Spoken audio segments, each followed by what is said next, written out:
You can hear me. Good evening, ladies and gentlemen.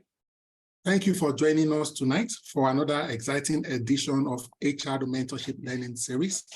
We are ready for you, and today we'll be speaking on a topic: managing mobility and career paths.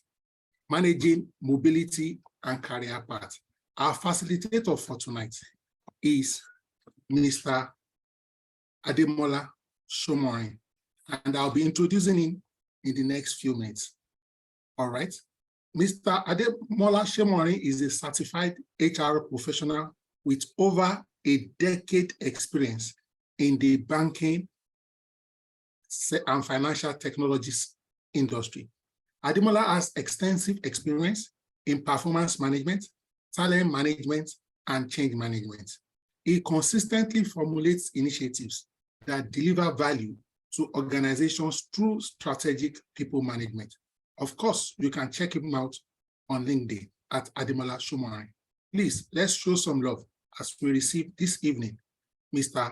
Ademola Shomorin. Thank you for joining us, sir. You are welcome. Thank you so very much, Yemi. I'm really grateful for this. Please confirm you can hear me. Loud and clear, and I can hear you throughout the program, sir. Just continue, sir. Fantastic. All right, thank you so much for this opportunity to come speak at the Mentorship Learning Series. I consider it a great privilege, and I must say that it's some very good work you're doing here, and kudos to you and the team putting this together. When you reached out to me to take up this topic, I mean, what kept ringing in my head was that I was just remembering some of those stories that we hear of our parents when especially those that went up through the ranks in public service. What just keeps running through my head is hearing some of them have spent 30 years, 35 years, in civil service, and at the point where they're leaving, they're paid their gratuity and things like that. Thinking about that time and looking at what the employment market is today, there's a very big difference in that retention seems to be a problem, for any HR professional today. And honestly, the only reason is because there are more options, there are more career choices. Learning is constant, and people are able to do different things. And not to say that the advent of the internet has made it a lot easier for people to pick up new skills and do different things. And that is why it is important we talk about career mobility and career pathing. And in the course of this conversation, I'm hoping that we will pick one or two things throughout this conversation, such that every time you think of what your career is, be it as an individual, be it as an organization, you understand the value having a career framework, having sort of like a plan for yourself or for your organization. If you're a HR professional here and you're thinking you're struggling with retention and engagement, I can assure you that this singular topic is one you should consider and pay attention to. By way of an outline, what you have showing on the screen is sort of what I have put together, to sort of take care of, or let's say do justice to this topic. We'll be looking at what career mobility is. We'll identify some of the challenges, in the course of this discussion. We'll examine some of the trends in career mobility, and as well, we'll then come to the topic to say, okay, what can we do, and how can we do it better, to ensure that, career mobility is something that where we can key into to ensure that we have a vibrant workforce and, a successful career for our employees, as it were. All right, so moving on very quickly, what is career mobility and what is career pathing, really? Career mobility essentially it just speaks to the ability for employees to move from one role or one location or from one department from one to the other. And it just basically shows how well an employee is motivated, considering the skills they have, considering the knowledge they have. It's about creating opportunities for employees to, pick up new skills and do something different from what they are doing presently. For an organization, essentially, it's basically just, creating or coordinating activities or creating a pipeline for employees to take up roles that are different from what they are currently doing. It's basically about transition employees from one role to another. You would see that, in having this conversation, it's difficult to say that career mobility it has only one side to it. You have to look at it from the employee's perspective and just as well the employer's perspective. And I tell you that wherever you're looking at it from, there are benefits to it. Now, let's examine it a little further. Career mobility can basically be, divided into two, essentially internal mobility and external mobility.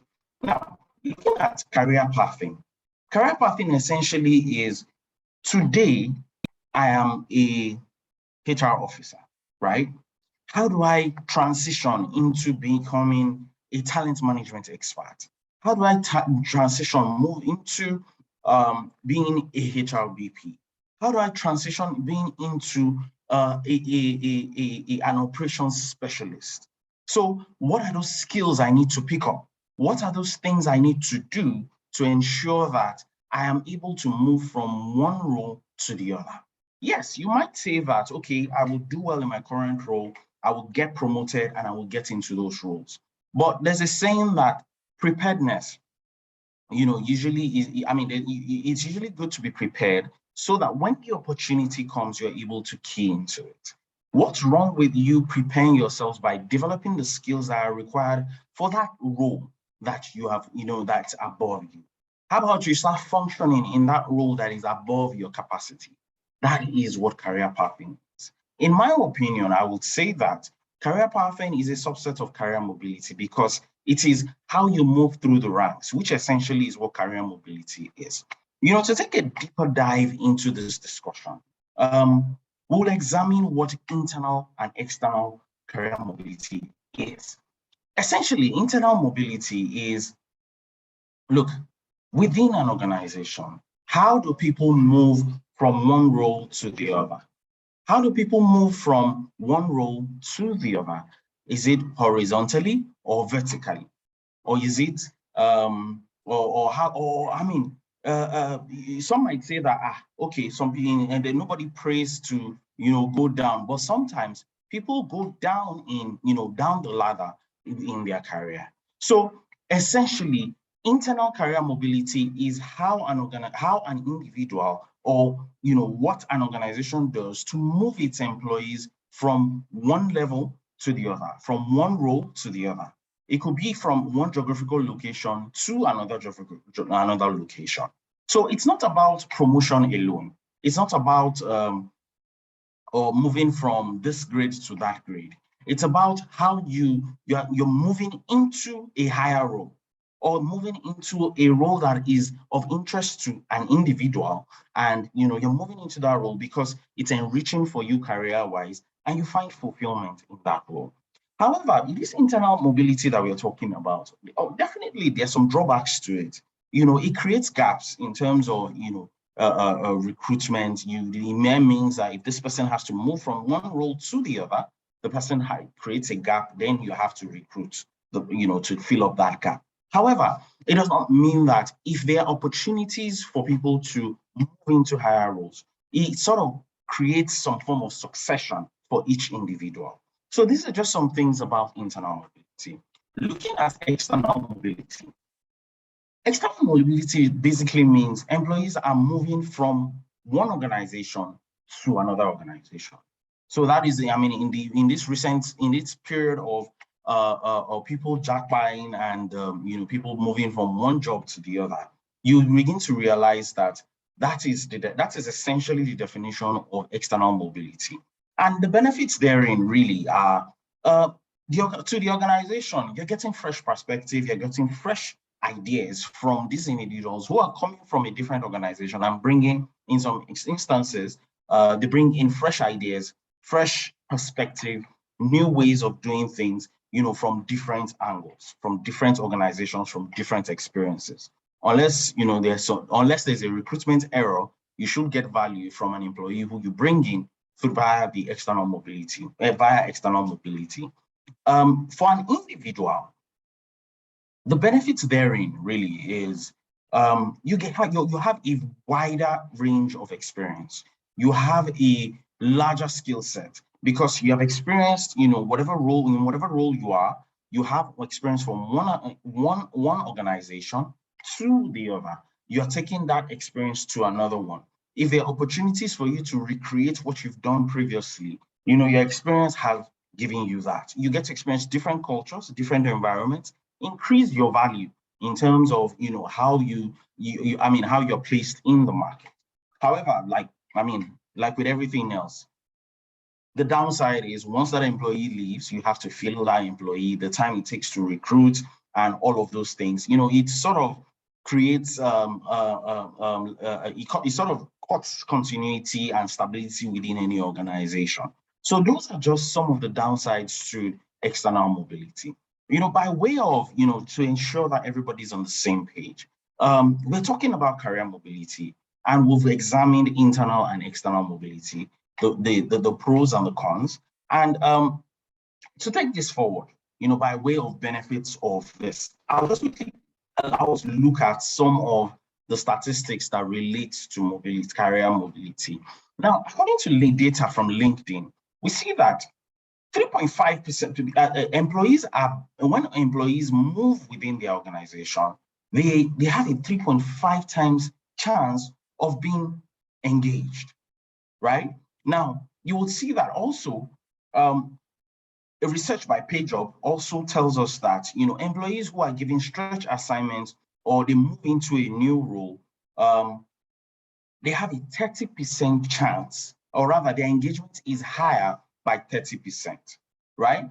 Looking at the data in front of us, one thing that is clear is career mobility helps with retention and it helps with engagement. That much is clear from what we see, from this data. Now, to take things a bit further, let's look at, okay, what are some of those benefits? What are the benefits of career mobility?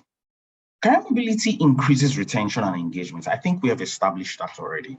You can tell that, it will help you retain your staff, retain knowledge within your organization, and, your people are happier because they're most likely doing what they love, right?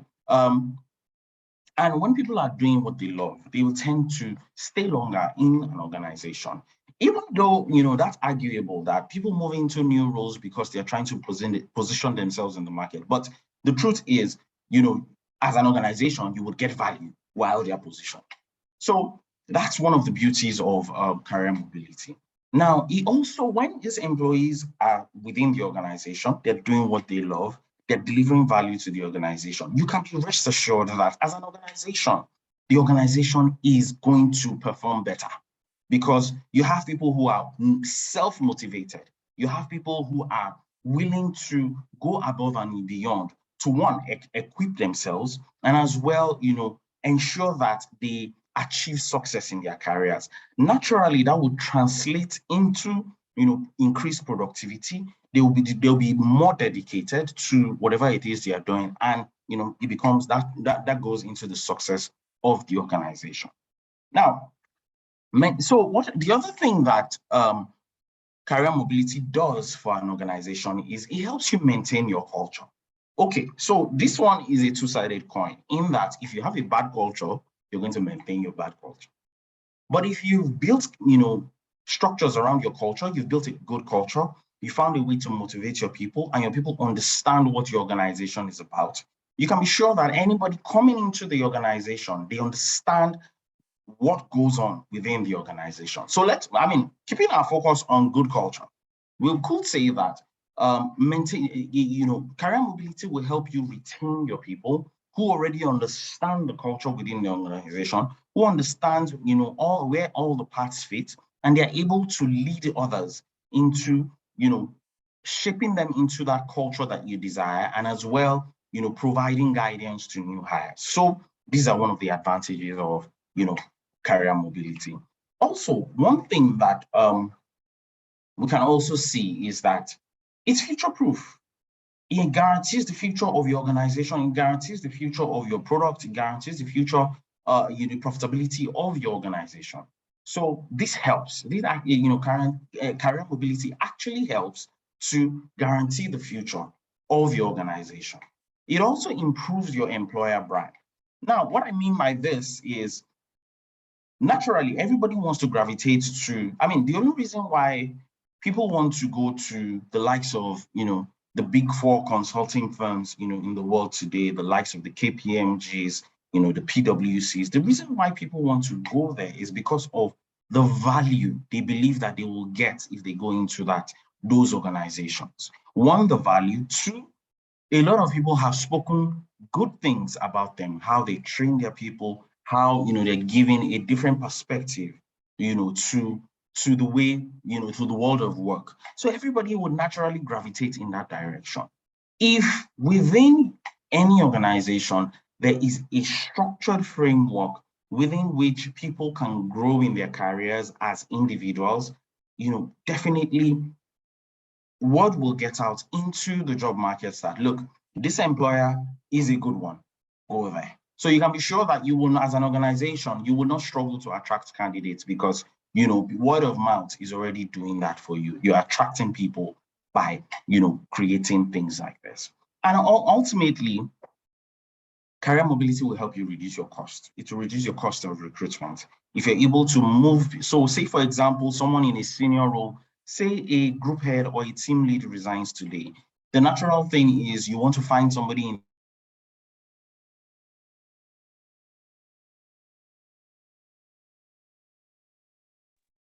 Okay, I think I was muted right there. So you naturally want to find someone in the market who can easily fit into the role that you're trying, that has become vacant.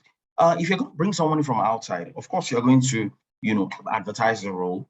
You set up interviews. Then once when there's an offer, if you're lucky enough, the person, accepts the offer, what you're offering.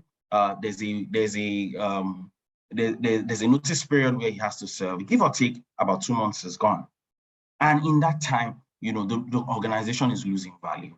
But if you already have career mobility, if you already have a structure in place to move people, up the ladder within the organization, you can be sure that, you can easily move somebody into that role. And at the same time, hire at a lower cost, the role that has become vacant.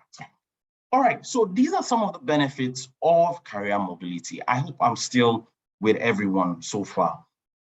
Now, what we would want to look at next is why do organizations, why do they find it hard to get this thing done? Why? You hear all sorts of things, as a HR professional, I hear all sorts of things, where people say, this organization, they're not structured, what are those things those organizations are not doing that they should be doing? And, I'm sure there are more things, but, to highlight some of those things, I've highlighted the 6 points to show that, look, these are some of the things that organizations are not doing today that they are missing out on. If they are able to put these things in place, they will get value from their employees. And one of them is there are no organizational structure. Now, a lot of times, organizational structures are taken for granted. Some just feel that, okay, it's just one drawing, one table, you just draw, okay, the MD is here, you have line managers, and you have people on the floor. No, that's not what it is. It's a structure. It tells you where every role fits within the organization. And if you have it well done, if you have it well structured, it will guarantee that your employees know what is next for them. It will guarantee that in every organization, your role as an individual, has a projection. There is something, that role is not just there to just work and, do what you do, but there is a future for that role. So one of the things I think organizations are not doing right today is their structures are not in place, right? The other thing I would say, right, is who owns the process? Yes, I mean, you will say that naturally it should be HR, but HR cannot, we have HR business partners who sit down in the business and they're able to understand what the business does and all of that. But there is still a responsibility on line managers to provide you with, okay, these are the competencies of this individual. Yeah, that can happen within appraisals and things like that. However, there is still the need to document it and put some structure around it such that when there are roles that are vacant, you can easily identify people that can fit into those vacant roles within the organization. So really, it's good to, understand where line managers and HR should collaborate to guarantee that career mobility happens within the organization. Now, the other thing is, okay, yes, okay, we're able to get, internal mobility done and all of that, but is it just there's a vacancy, let's quickly fill it. Let's quickly close out this vacancy here. We'll figure it out later. But it's something that should be incentivized. I mean, if an employee has taken the pain to develop himself, develop a career path for himself, he has, thought of it that, okay, look, this is where I want to go, right? And the opportunity presents itself. I think as an organization, it would encourage people to pick up learnings so that they are prepared. And as well, it will create fulfillment in the minds of employees. Because if there's no reward for me, I don't have to give you that value. I can always take my value somewhere else. So if we incentivize it, you will get to retain your people for longer. You'll keep your people engaged. And that is what career mobility can do for any organization. So it's not about creating some nice engagement framework or some nice idea. Yeah, those things are good. But, something as basic as guaranteeing a future in the organization or guaranteeing a role that there's a plan for you as an individual within the organization, it solves some of that problem. All right, moving on. Lack of competency mapping. I mean, so what this essentially means is you've identified that, okay, a customer service representative who joins an organization, he has, excellent communication skills. He's able to engage customers when they come in. He's able to, sell, for instance. You've identified those competencies. It will be nice for him to know that, okay, this person has these competencies. As a HR person or as a team or as an organization, you can map out a trajectory for this person by saying, okay, this person can probably do well in business development, can probably do well in sales. Okay, that is sort of planning the person's future. You then want to find out from him, okay, do you like this thing? What are those things that you like to do? Where do you see yourself in this organization? So by the time you identify those competencies, you are able to benchmark it against other roles within the organization. Now, one of the things that we often do as HR people is we have a vacancy, we're looking for the person with the most experience, and hey, we hired the person. How about we try and hire for potential? How about we try to hire people because they have the potential for growth? They have a good understanding by virtue of their role. They are learning things that are outside of your role as well. This helps. It's what that tells you is if the person comes into the organization, he's not only going to stay within what you have taught him to do, he's also going to try to figure out other things. And what does that do for you? The person will stay for longer. It provides, some form of retention for you. Also, giving employees skills that they probably don't need or giving people tools that they don't need. It's like giving a barber a spanner. He doesn't need a spanner to do his work. He needs a clipper. So are we giving our people the right tools to do what they need to do? So these are just some of the questions we need to look at. If you currently have, a career mobility framework within your organization today, does your framework, does it test? I mean, looking at what I have outlined here, does your framework capture this? Are you able to say that you've been able to create the framework in such a way all of these things are well captured. So this is something for us to think about and review as we go along. All right. So we've spoken so much about career mobility, and of course, like with everything in life, it's evolving. And some of the trends that we're beginning to see in the market today are some of the things I've highlighted here. Three major things, really. And it's the advent of remote work. What remote work has done is it has created flexibility. It allows for people to work from anywhere. Basically at their own pace. And people are taking advantage of this. I can understand that globally today, a lot of organizations are saying, look, workforce, you're coming back to the office, because probably productivity is dropping and, people they're not getting, as much value from people. However, the employees today, as a HR professional, I've been in situations where, I've interviewed a candidate, we've discussed, we've said that, okay, I know, fantastic candidate, this guy is going to be a good fit for the organization and for the role. And we get to negotiating, and, we now get to negotiations, and the candidate is like, look, please, what patterns do you operate? And the person goes, okay, well, sometimes maybe you operate hybrid or you're full-time on-site. And the guy goes, oh, sorry, I only want a fully remote role. All that effort, all that time wasted, because people are now adopting the new world of work, right? These are some of the trends we're seeing. And in crafting your career mobility plan, you want to be able to take these into cognizance. Also, what we're beginning to see is we're beginning to see employees who want to work just freelance, just take up projects. Now, the gig workforce is essentially, you're being paid for specific tasks, for specific jobs that you do, right? Now, this set of people, they only just want to work for, this particular project. And, they don't want to be tied to an organization. They rather work on their own terms so that they have their time to themselves. What do you do in situations like that? You have to find a way to, create something around this. Now, the beauty of this is it allows employees to work on various projects. It allows them to work with different organizations. And by the time, they do this for a couple of years, they become very rounded and very experienced. So these are some sets of people that we should watch out for.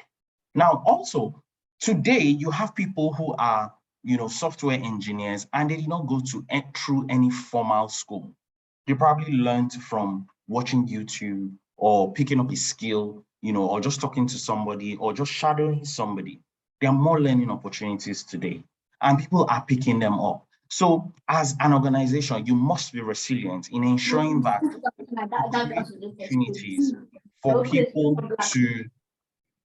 you create opportunities for people to take up new roles, because they've built capacity. All you just need to do is create an atmosphere for them to, use all of that knowledge, use all of that expertise, and deliver value to your organization. So these are some of the trends that we've seen, and it's important we take these into consideration as we go about creating mobility frameworks within our organizations. Now, we've spoken a lot today about career mobility, its benefits, So as a matter of fact, some people have built competence around this. Some people are actually doing it, and they're doing it right. But for those that are yet to explore this and, are yet to enjoy some of the benefits within this, what can we do better? How can we improve on this, as it were? I've highlighted a couple of things that I think can help in ensuring that your career mobility framework is solid. Job rotation and job shadowing. It is important that as an organization, as an individual, you try out different roles. You shadow people in different roles. I'll give an example. Say for today, you have a divisional head, for instance, and you say to this divisional head that, look, I have an employee that has, that has built competence, that is able to do your job, right? I'd like for him to shadow you. I'd like for him to, work with you, so he has a glimpse of what you do. Some might say, the man might begin to start to feel threatened, like, this person wants to come and collect my work. No, But you need to make him understand that whatever the case, we have to prepare for succession. We have to give people the comfort that in whatever role you are, there's a plan for you. There's a future for you. So job rotation and job shadowing is very important. It's important we create a framework around job shadowing and job rotation such that, it allows everyone know that for as long as I'm here, there's an opportunity for me to take advantage of for as long as I want to grow my career. So the next point will be, I want us to, hire for potential. There are a lot of people out there that, they have good potential. They're learning every day. They're picking up new skills every day. And, it's good we give them a chance. I can understand that some roles they are function specific. If you don't have it, you don't have it. But there are some that, you can give people a try or start them out in that role and watch how they grow. It's good to give people potential because if you're looking at retention, if you're looking at engagement, for as long as, they are within the organization and there's a path for them, they will always follow that path because, they have the potential, they have the propensity, they have the agility, to do this. While we're doing all of these nice things, we must collect data. Data is important because how do you know what competencies exist within your organization? How do you know those that do not exist? How do you solve the problem of the competencies that are not in your organization? If you don't have any data that's telling you where you are, what you need to do, what are you doing? So it's good we collect data and provides you with an idea of where you are and the things you need to do. Also, the next thing will be for you to prioritize pipelining.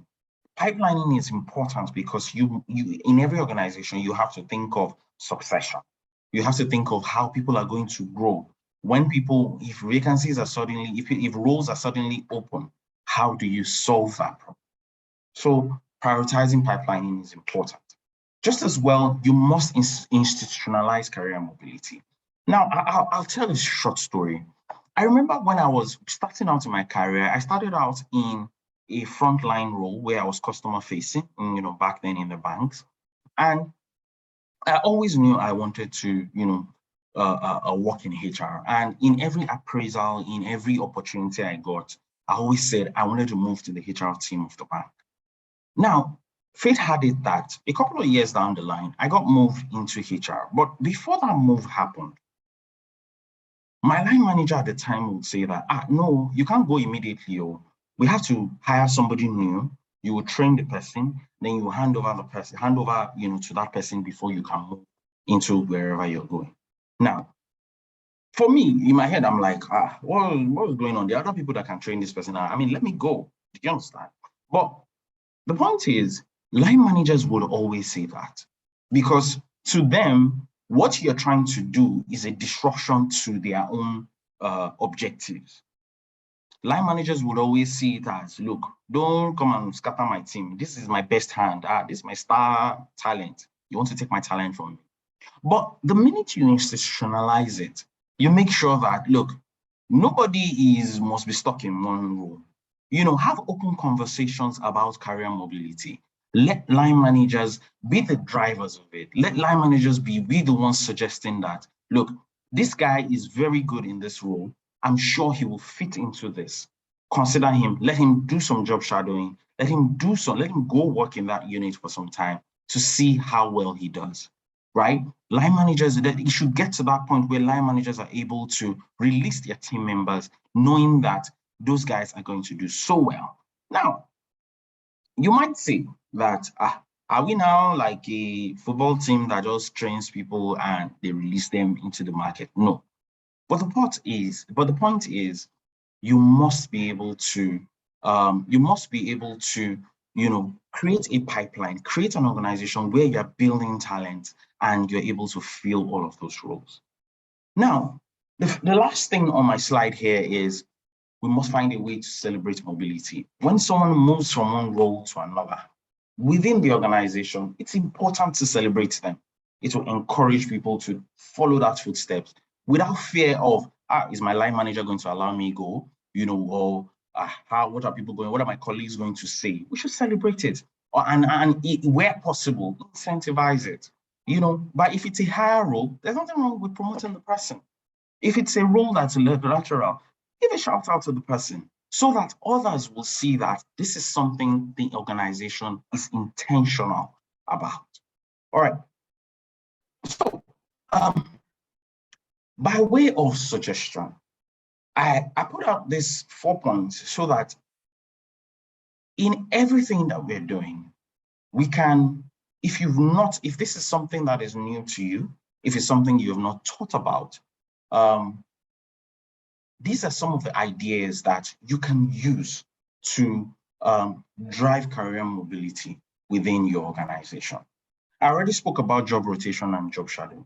It's a very good way to create opportunities for people to grow within your organization. I've been in an organization where this was done, and I tell you, it was something that was wonderful. People were happier, people wanted to stay for longer, and they were fulfilled in what they were doing. We must create career forums for discussions.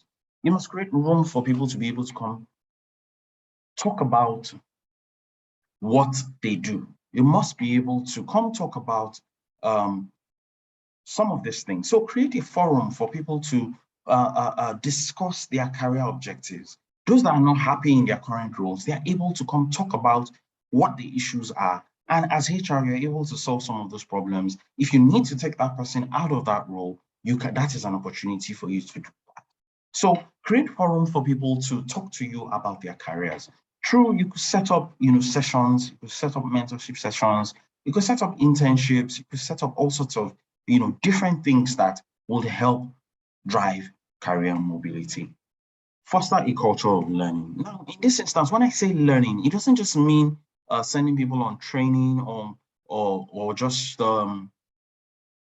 getting them to take this course on LinkedIn or Udemy or that. It's about how about you have weekly sessions where subject matter experts, they can't talk about what they do and how what they do impacts the business. Say, for example, a new joiner comes into an organization. Anybody, a fresh graduate who comes into an organization, say a technology company, for instance, the new joiner does not even understand what the business does, talk less of how they make money. If a subject matter comes, somebody in engineering comes to say, look, this is what I do, this is what it does for the organization so that the organization makes money. What you have done is you have equipped that person with knowledge, right? Now, not just knowledge, the person then sees where he fits in that organization. Because ultimately, then when he sees where he fits into the, he's able to take learnings and decide, okay, what am I interested in? What areas do I want to go into within this organization to help me progress in my career? So those are just some of the benefits of this kind of programs. Just as well, career programs, mentorships, internships, development programs. These are some things that can be developed internally that can help you as an organization or as an individual be a part of, that can help you grow, that can help you secure a future that is guaranteed of success, a clear sense of direction and a way to improve on yourself holistically. All right. So these are just a few things that I want us to consider. And while I was preparing for this, these quotes, they stood out for me because it basically looks at the perspective of the employer and as well the individual. And if we are able to do internal mobility right, you can be sure that your organization will have the right culture and you have a competitive advantage. The truth is, this is something that is not going to happen overnight. Whatever the size of your organization is, if it is a large organization or if it's a small organization, you can, in small organizations, it's even easier. You can start small, create an environment, look at the competencies that exist, have a competency book. For each role, what are the competencies that we need? What are the competencies required to achieve this role?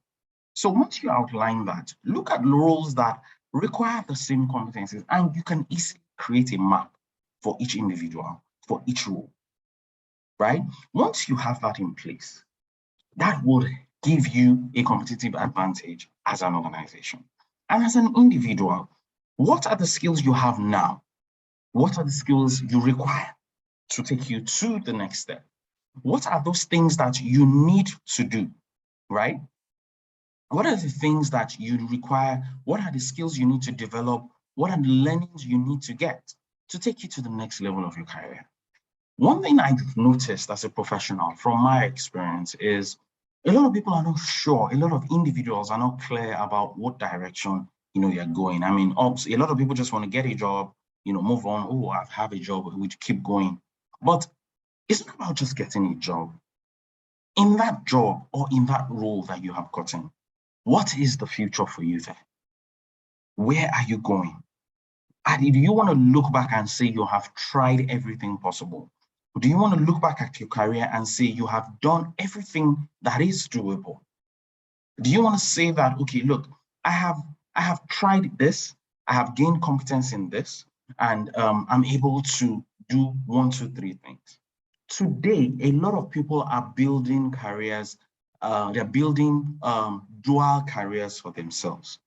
You see somebody today who is a HR professional and also a project manager because he has built competence in those areas of those different areas, right? And the only way to do that is if you expand your mind, expand your knowledge, take advantage as an individual, take advantage of those, take advantage of the opportunities around you, learn as much as you can, and deliver value as an individual. And in organizations, it's important that you create an atmosphere for people to, see opportunities within you. Let people know, let people understand that you can do much more, right? You can achieve much more if you create a room for people to grow.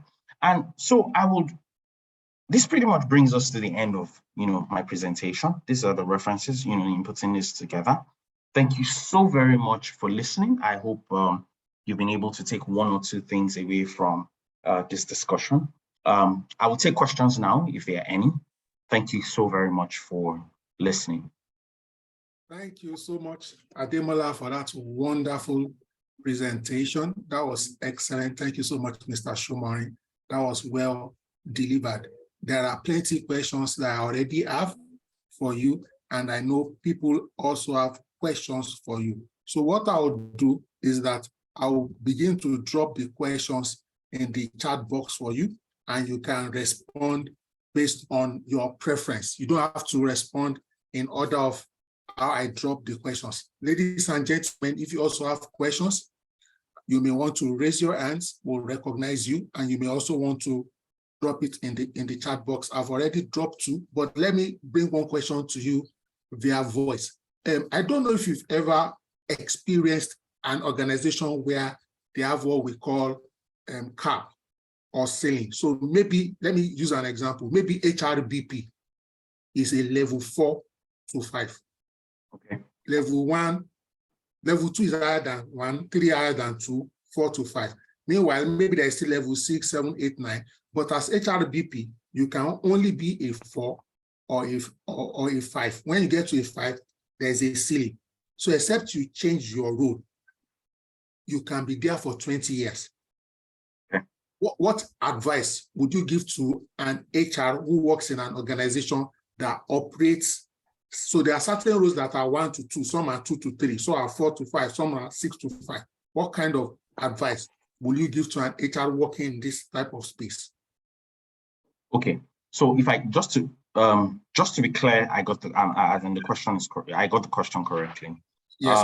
Some roles are capped, right? If for as Yes. long as you're in this role, you can't move any higher than that role, unless yes. or you can't move higher than that band unless you pivot into another role that has been graded, to fall within that band. Okay, so this is what I think, right? Every organization has done that because they believe that the competencies required in that particular role, that is how they've come about that grade, right? They've put that cap because they believe that, this person, anybody in this role can only, you can't do, there's really nowhere else to go because that's the cap for that role. And that was done. I want to believe that some assessment must have been done to come about that cap. Now, when you have a situation like that, you need to identify those in that role and have a conversation with them to say, look, not necessarily telling them, look, it's time to look for something else to do, but look, you have competence in A, B, and C. These are roles that are similar to what you currently do today. Do any of this interest you? For example, like the example you used, a HRBP who has done HRBP for 4 or 5 years, it is important that you begin to look at other areas because HRBP, as it were, is more of a generalist, it's sort of like a generalist role. So do you want to then begin to specialize? Do you want to look at talent management? Do you want to look at organizational development? Do you want to look at, being an operations specialist? Do you want to pivot into another role? So within the organizations, if they've outlined that, okay, 1, 2, 3 roles are capped at this grade. What are the roles that are not capped at this grade? You identify them, which one interests you. Begin to develop competence in those roles. Encourage your employees to develop competence in those roles. Once you see that, and provide them with the opportunity to, the truth is talent management is a continuous thing in every organization, and it's something that we must continuously do because opportunities are opening up every day, right? People are resigning every day. New roles are being created every day. By virtue of globalization, the market is changing, different things. So encourage your employees to take up learnings in those areas that you've seen that, okay, they can move into. Pick up learnings. They should pick up learnings in those areas so they can easily identify, so that when there are vacancies in those roles, you can easily move people in that direction. So it's sort of pipelining, it's sort of succession for, some of those roles in a higher grade. And you will see that if they've been capped at that grade, they can easily just pivot into those roles. I hope this helps. Okay, thank you so much. Now, most organizations, if not all, have this pyramid structure. Yeah. And one of the organizations that somewhat does not, so to speak, have this structure that I've seen is the university system. At least to some extent. I know universities too also have, some universities in Nigeria now have like the number of people can become a professor. But all things being equal, if 10 people enter a department as lecturer 1 or 2, if you all keep at it, you can all become professors one day, at least in the Nigerian system. But most other organizations are not like that. So at the base, you are probably on graduate training, maybe 100 or 200, and then the opportunities begin to thin out. This is the practical reality of most organizations. So by the time you get to middle management, it now even becomes increasingly more difficult to even pivot to senior management and from senior management to C-suite. How can HR communicate this reality to employees without making it look like there's no hope? So like with every, so let's put it like this. Today, let's use a bank for instance, there can only be one MD. Right? Absolutely. Maybe you have DMD, then you have EDs, right? The point here is you must be intentional about your career as individuals.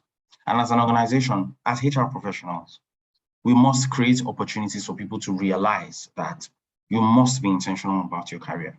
How do we do that? We have career conversations with them. Let them know the reality. the reality is there can only be one MD. There can only be as much EDs. There can only be as much group heads. There can only be as much senior managers.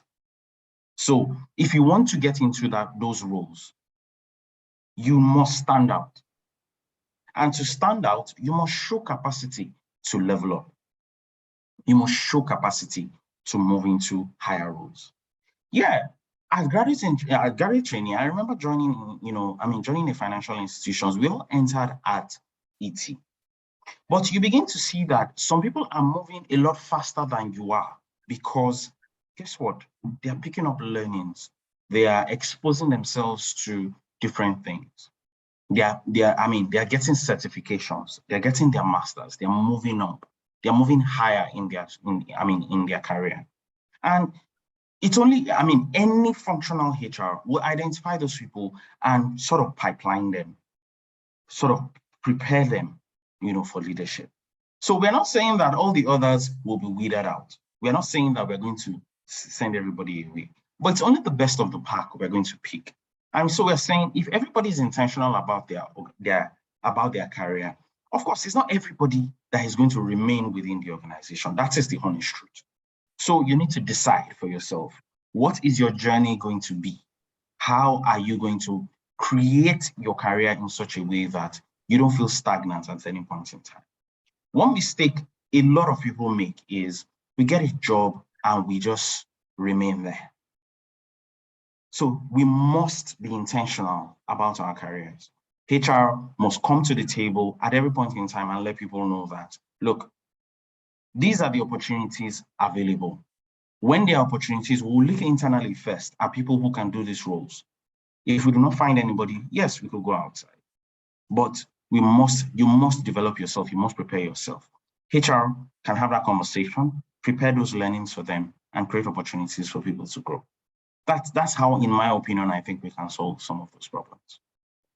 Thank you so much, Ademola. Abdul Malik, your hands are up. You may please share your comments, questions, observations. Thank you.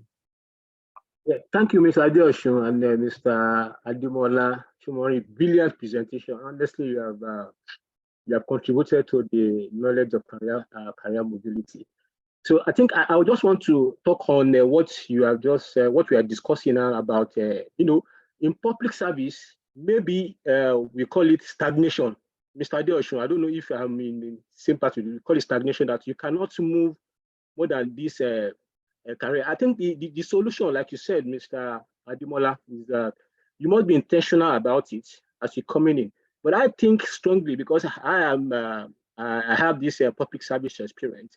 The role of HR is, as you're coming in, your HR policy must spell it out clearly in your HR information pamphlet or whatever, that this is where you can be. This, when you're coming in, you know that if I have this qualification and I'm getting to 6 to 7 years, if I don't improve or get this ABCSY skills, I will not be able to move beyond this. It is in civil service, especially public service.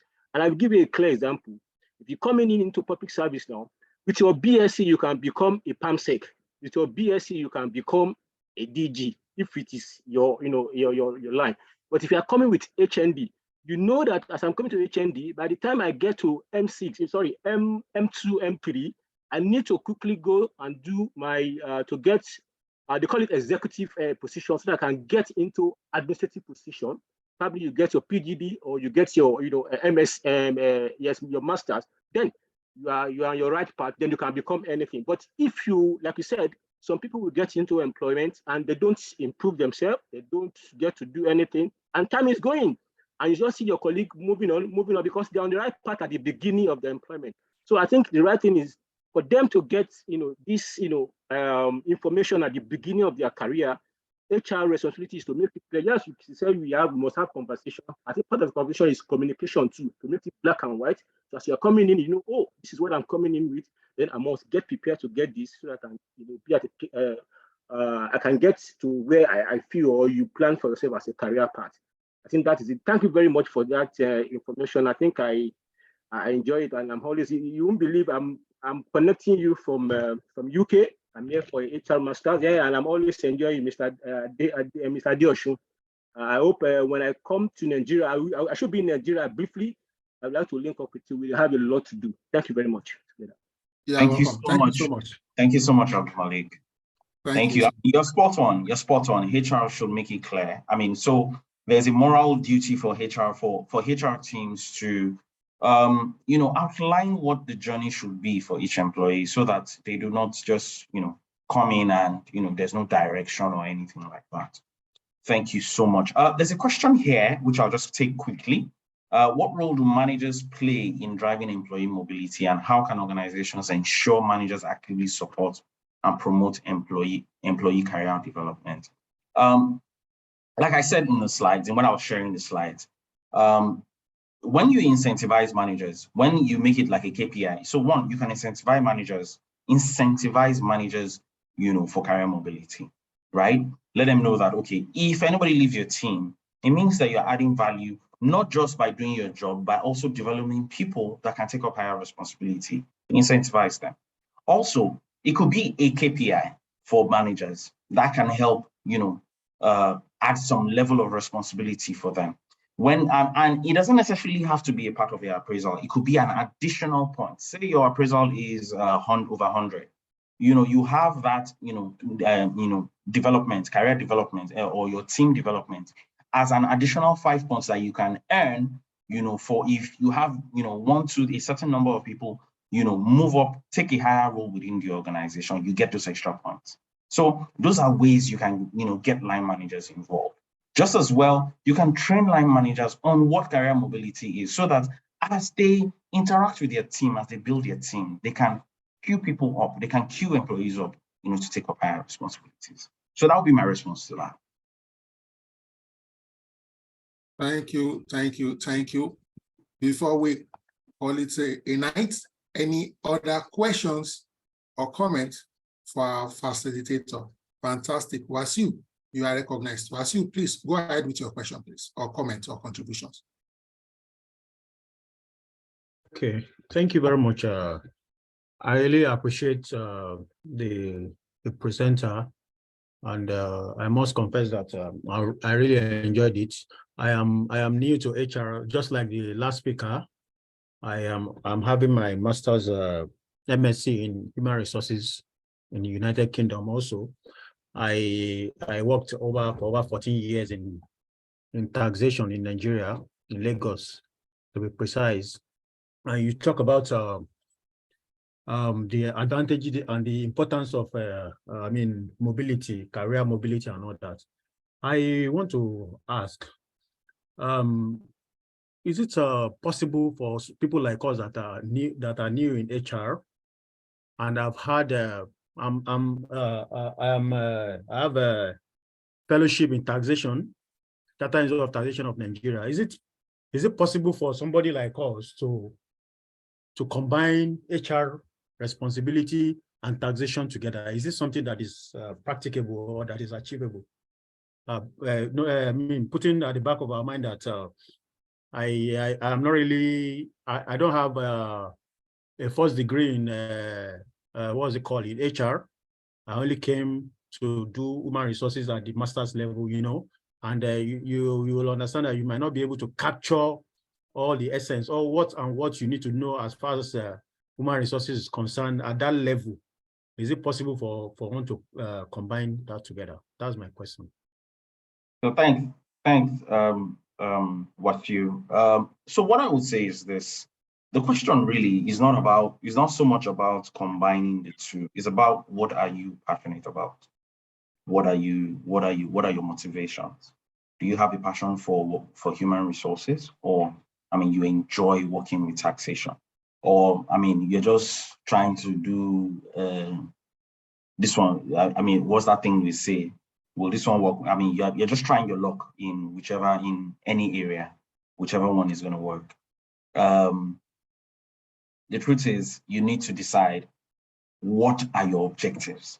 The decision to go do a master's in human resources, what was the motivation behind that? Is it because it's an area you're passionate about, or it's just the means to an end? Let's just do it. Let's see what's happening there. So you need to, first of all, look within and decide, okay, why am I doing this? Not to say you cannot combine the two. You can, if you're in an organization that allows you to do that.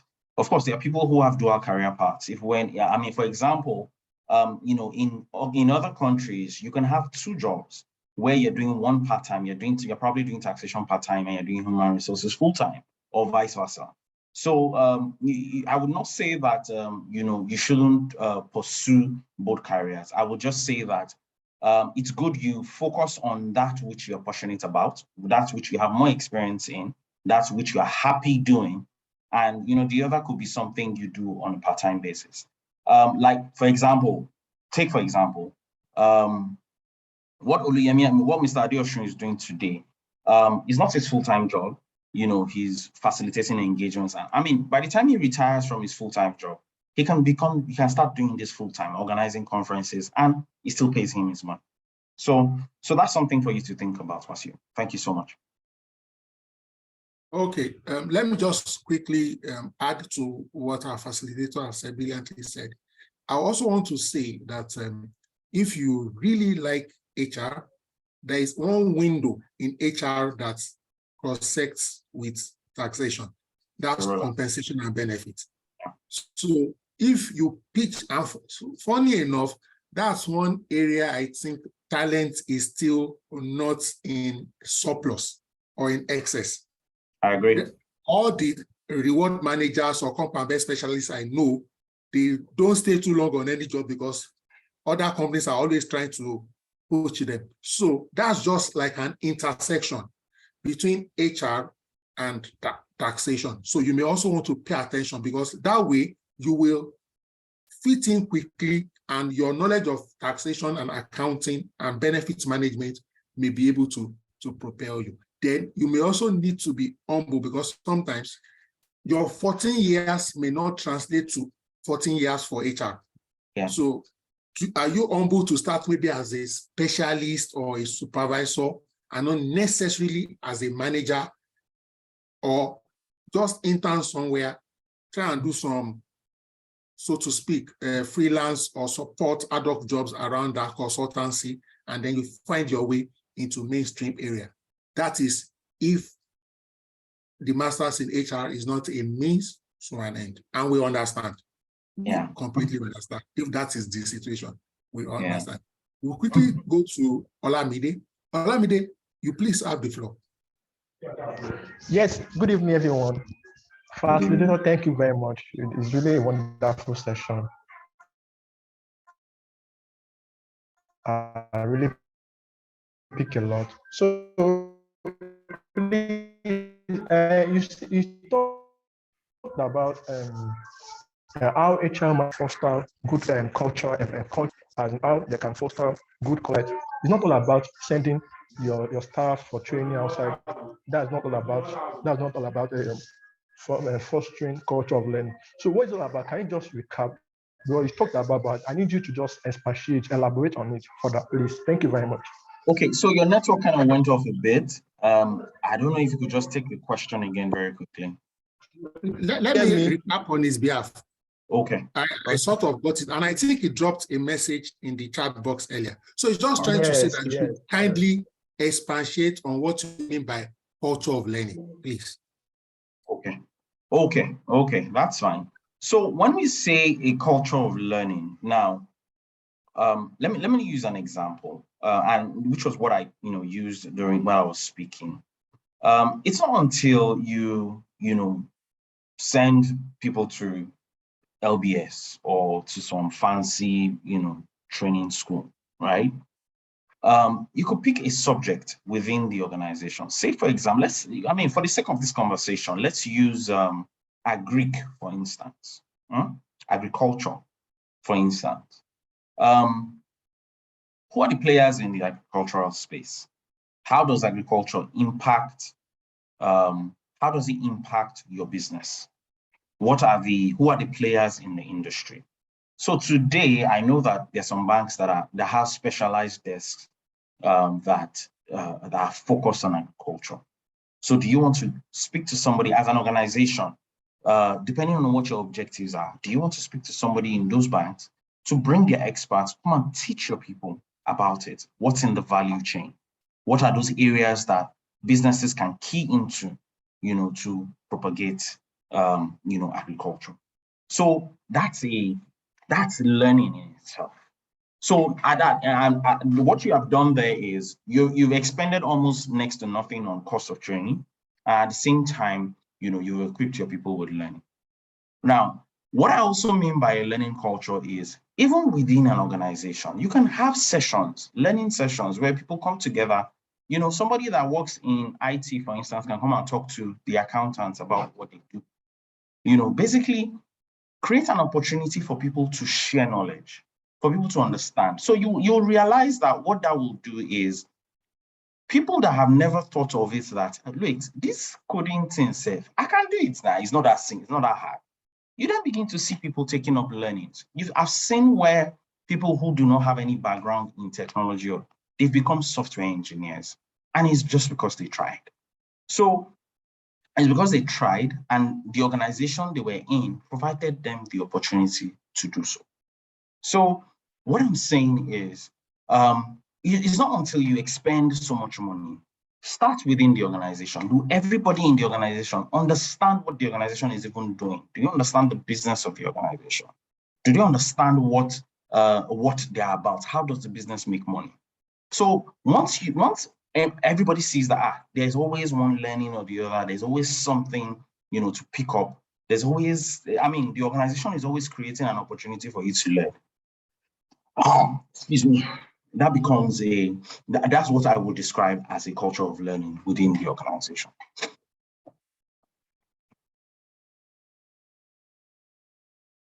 Thank you very much. I really appreciate it. Thank you very much. You're welcome. Thank you so much. All right. Now, just to say one or two things before I ask my very last question.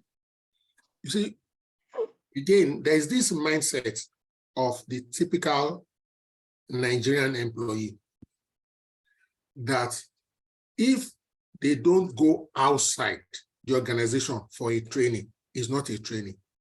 Two, if the training is not certificated, it is not a training. So some of the things I've tried to do in some of the places I've worked is, even when we do an internal training that one of us facilitates, we issue an organizational certificate and give it to them.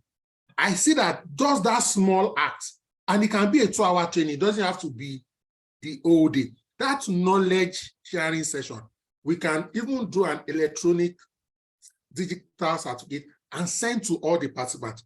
I noticed that once you do that, next time you call for a training internal, the enthusiasm will increase, because you see that some of them are updating their LinkedIn or their CV and listing those training. Just putting it around, maybe you get your head of HR or a senior person in the organization to sign. Now, my final question, still on this mobility and career path. Hitherto, we have been speaking, so to speak, as to HR, to what HR should do for the organization and what HR should do for employees in the organization. So we'll be a little selfish as we close out. You are now talking to us as HR, we ourselves, not the organization. What's your take?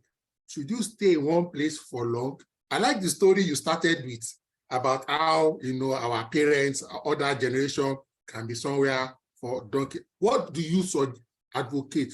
Should you stay somewhere and be changing internally or externally or whatever works for you? That will be the final question for tonight. Okay, so I'm not advising anybody, but I will give various perspectives. Now, if you stay within an organization and you're growing through the ranks, you will gain knowledge. Depending on how the organization is structured, you will gain knowledge. You get to collaborate with different teams. You do different things, right? So, for as long as you're fluid, for as long as you're moving within an organization, hey, so long as it meets your career dreams, career objectives, it will take us back to what I said originally. What are your objectives? Why are you in that job? Are you there just to meet a need? or it is something you're passionate about. For as long as you're within an organization that is helping you achieve your objectives, what are you looking for about? But if you're in an organization where you're not growing,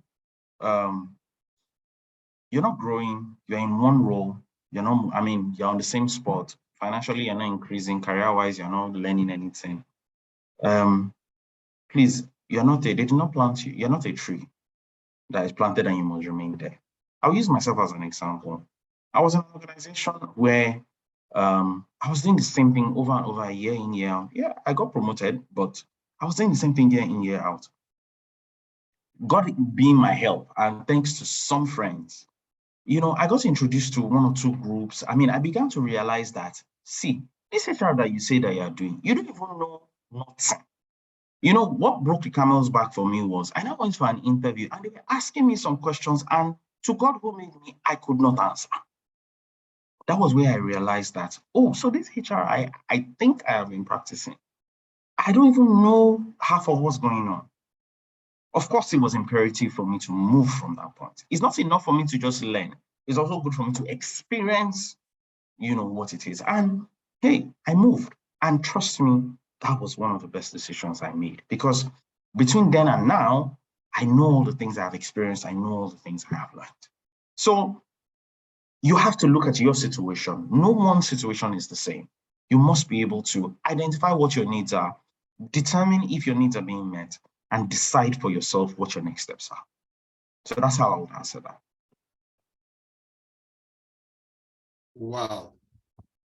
Not only was that response expertly delivered, it is also infused with a lot of wisdom.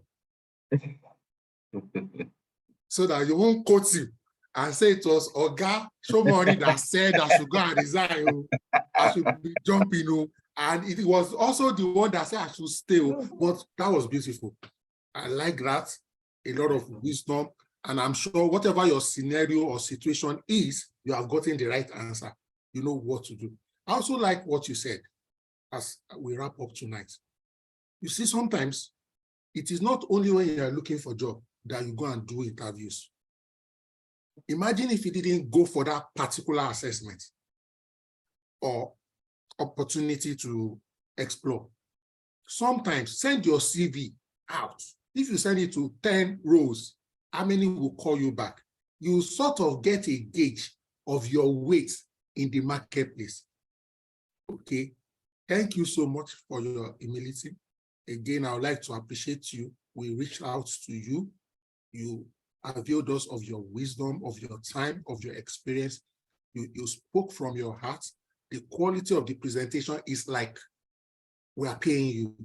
When I see quality, I identify it. Sir, I would like to say this publicly. You will please come back. But we'll leave the word to you. So we won't tie you right here on this public platform, but you will come back. Not a problem. This session tremendously. Please, if you are grateful and if you want to say thank you, you can unmute and just say thank you to our facilitator. Thank you for having me. Thank you. Thank you very much. That was brilliant. Thank you. Thank you, sir. Thank you very much. That's very much appreciated. Thank you. Thank you so much. We Thank appreciate you. you. Thank you. very Thank you, much. sir. Thank you. Thank you so everyone. much, sir. Thank you for making out the time. Thank you. And I can say Thank that. you. Please reach out anytime you. This is something I enjoy, and Thank you so much, Mr. Ademola. please reach out. Thank you. Thank you, everyone. Thank you, Mr. Adeosun too. Thank you. Thank you.